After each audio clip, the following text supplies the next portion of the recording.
8 minutes et 46 secondes ne passent pas vite.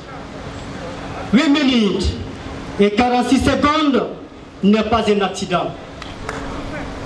8 minutes et 46 secondes est une solide assurance. C'est le temps de nous contre vous, méprisés par la violence. C'est le temps de toutes les minorités écrasées par le pouvoir. C'est le moment du danger pour tous les porteurs d'une différence, dans une majorité qui poursuit les abus.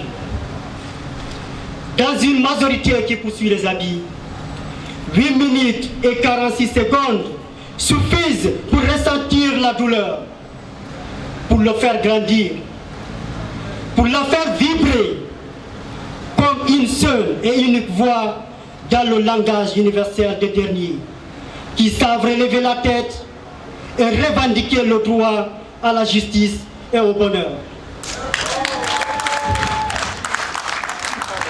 Cari amici, oggi non ci credo, ma innanzitutto vi ringrazio di essere venuti qui a Cassino per rispondere alla chiamata per il Black Lives Matter. Il Black Lives Matter è un movimento nato negli Stati Uniti in questo anno, proprio in 2020. Non riesco a credere ancora che in 2020 io devo scendere in piazza a lottare per i diritti umani, mentre che dovevamo lottare per i diritti degli animali o dell'ambiente. Non ci credo. Ma una cosa è chiara, cari amici, quando gli uomini di buona volontà non fanno nulla, il male trionferà sempre. Gli uomini di buona volontà siamo noi.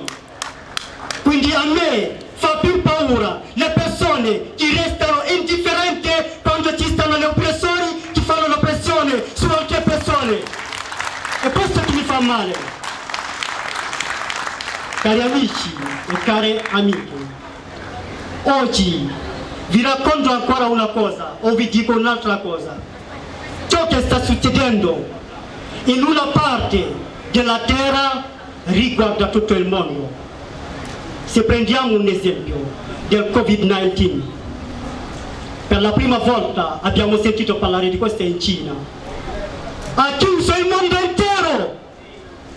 intero, ma noi esseri umani ancora non riusciamo a svegliarsi, sapere che soltanto uniti possiamo cambiare questo mondo.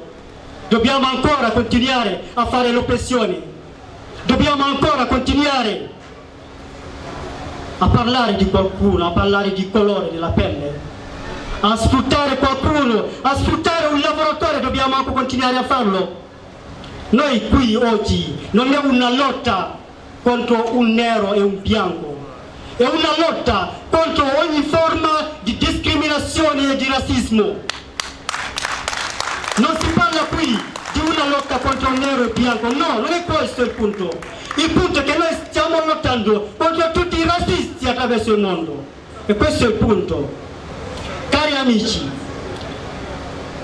vi dico ancora che ogni essere umano ha il diritto inalienabile di vivere libero dalla persecuzione. Sì, la persecuzione. La persecuzione non è soltanto politica, è anche morale. E anche nel lavoro la persecuzione si fa anche appartenendo a un sesso differente. La persecuzione tocca anche coloro che hanno delle opinioni diverse. Cari amici e cari amiche, questa lotta che facciamo oggi è una lotta di civiltà. Quindi l'unica porta possibile che ci porterà alla vittoria è l'unione. Uniti siamo, insieme possiamo. Cari amici e cari amiche, vi dico ancora, questo parlo agli ultimi, a coloro che pensano essere gli ultimi. Non ci sono ultimi, non dobbiamo vittimizzarsi. Oggi non è più il momento di vittimizzarsi, è il momento di confrontarsi, di lottare lottare, perché purtroppo è ciò che Dio ci ha promesso, dobbiamo lottare per tutta la vita. Da Martin Luther King fino ad oggi stiamo lottando, sì, lo dobbiamo fare, perché ancora ci sono delle persone che credono essere superiori. Non è possibile, non esiste più, siamo in 2020 ragazzi. Ragazzi, vi direi a coloro che si sentono allontanati, lasciati indietro, di non mettersi a lamentarsi da soli, ma di cercare di entrare nella stanza dove si prendono le decisioni. Noi dobbiamo entrare dove si prendono le decisioni, dobbiamo partecipare alla presa delle decisioni, quindi noi dobbiamo votare ragazzi. Dobbiamo votare, non è il momento di venire in piazza, è il momento di pensare con la testa e di partecipare al voto e di partecipare al cambiamento. E il cambiamento è adesso, è ora, la storia sta scrivendo. Noi uomini facciamo l'istoria, ma l'istoria riconosce soltanto i grandi uomini. Vogliamo essere peggio o vogliamo essere riconosciuti? Voglio che siamo riconosciuti nella parte giusta e abbiamo il diritto e la possibilità di scegliere, ora o mai. Sono Alfa Giallo, il cittadino del mondo, il vostro fratello. Vi ringrazio.